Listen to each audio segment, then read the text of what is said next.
a group of heavenly angels descended upon Israel and freed the nation from the hands of the Arabs. This is the information, and it is widely documented and disseminated globally.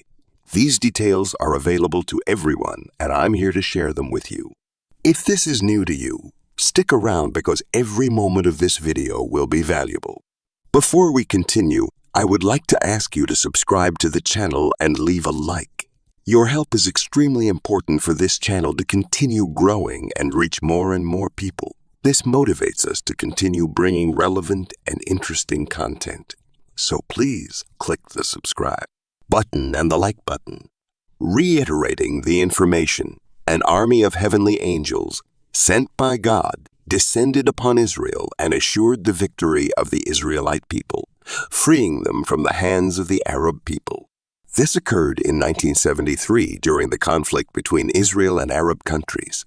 Currently, testimonies claim that mysterious lights are appearing in the skies over Israel, which are not attributed to drones, planes, or missiles. This creates a conundrum that intrigues many. In 1973, the confrontation known as the Battle of Yom Kippur took place. At this time, Israel was caught off guard by a joint invasion of Syria and Egypt. Egypt launched an offensive through the Suez Canal, while Syrian forces advanced through the Golan Peninsula. Israel faced a huge disadvantage in that scenario, with only 3 tanks available. On the other hand, the Arab forces had hundreds of tanks at their disposal. What happened when the enemy tanks approached the 3 Israeli tanks is truly remarkable. Suddenly, they stopped their advance and retreated, leaving everyone perplexed. If these Arab tanks had faced Israel's few tanks, history might have taken a very different turn, and Israel might not exist today. However, as they approached, they witnessed an extraordinary celestial phenomenon. An army of angels descended from the heavens onto the Israeli tanks, and clear divine intervention caused them to retreat. Later, the Syrian army commander admitted that they felt God ordered the stop.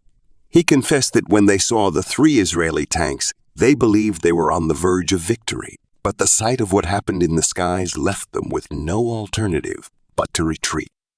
This is often considered a testimony to the divine presence and assistance to Israel at that critical time. In December 2016, something similar happened to the Israelis in the same region during a week of conflict with Syria. A large dust cloud that brought with it a storm ended up appearing unexpectedly on the borders of the Golan Heights and created an immense barrier that hid the Israeli army from its opponents. The phenomenon surprised soldiers and even the mainstream media, such the British newspaper called it the episode God's Divine Intervention. Note that all these events that we show here involving Israel are not mere coincidences, but are real proof that God has never changed, as his protection has continued over all these years over Jacob's descendants. As Malachi says, chapter 3, verse 6, according to belief, Israel is a people chosen by God, and the Bible states that the archangel Michael is the protector of Israel, fighting on behalf of these people. For many, this story illustrates how God acts in the past, in the present, and will continue to act in the future. There are reports of sightings of mysterious lights in the skies of Israel, which some people believe are manifestations of God's angels.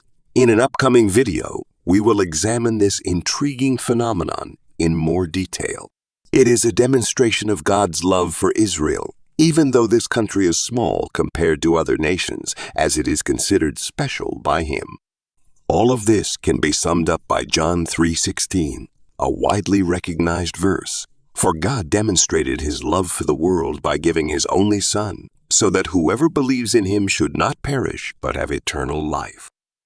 God's purpose was for Israel to serve as the vehicle to spread the message of salvation throughout the world.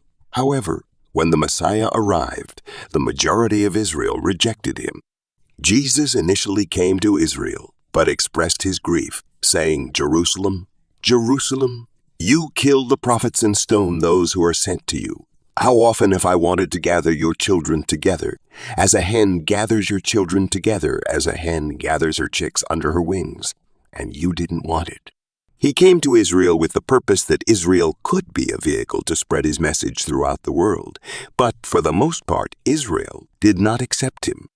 However, the children of Israel remain in God's love, and the day will come when they will recognize Jesus as the Messiah. When that day comes to fruition, each individual will see him when he returns pour his blessings upon your life abundantly. But you may be wondering why the preservation of these people is considered a fulfillment of one of the greatest signs of the end. In the book of Zechariah, chapters 9 to 11, the prophet predicted hundreds of years ago that Jesus Christ would come to earth, enter Jerusalem humbly, as he did, riding on a donkey, and ultimately be rejected by his people, as in fact it happened. However, in the book of Hebrews, chapter 9, verse 28, the Apostle Paul tells us that in the future, in his second coming, Christ will return to take his church and defeat the enemy of our souls during a great conflict involving Israel.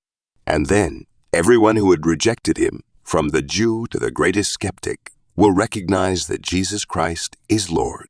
If you really like this video, subscribe to our channel and leave a like, and turn on the notification bell. Until the next video, to the Mount of Olives, may God give.